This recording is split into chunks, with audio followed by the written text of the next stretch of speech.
Mahfud MD dan Sri Mulyani terancam hukuman penjara 4 tahun karena ungkap transaksi janggal 349 triliun rupiah.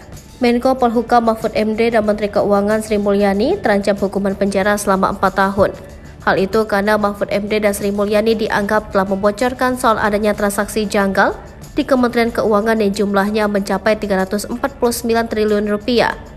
Hal tersebut diungkapkan oleh anggota Komisi 3 DPR RI Arteria Dahlan.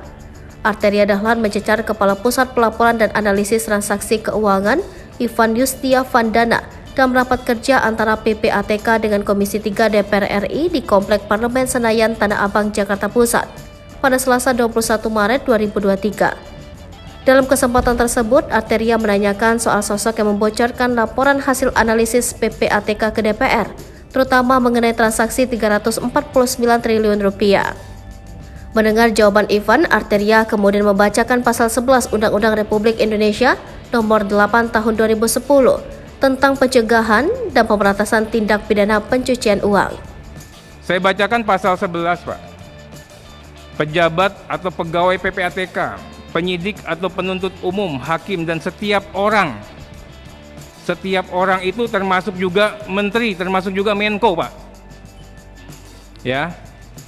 Yang memperoleh dokumen atau keterangan dalam rangka pelaksanaan tugasnya menurut undang-undang ini wajib merahasiakan dokumen atau keterangan tersebut.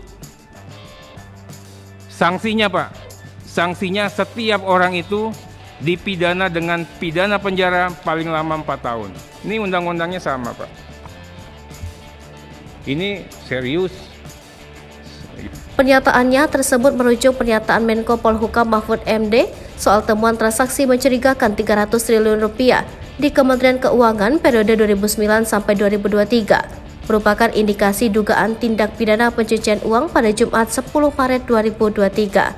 Selain itu, Menteri Keuangan Sri Mulyani pun telah memaparkan 300 surat dari Pusat Pelaporan dan Analisis Transaksi Keuangan pada Senin 20 Maret 2023. Surat tersebut terkait nilai transaksi mencurigakan sebesar 349 triliun rupiah yang dikirimkan kepada pihaknya pada 13 Maret 2023.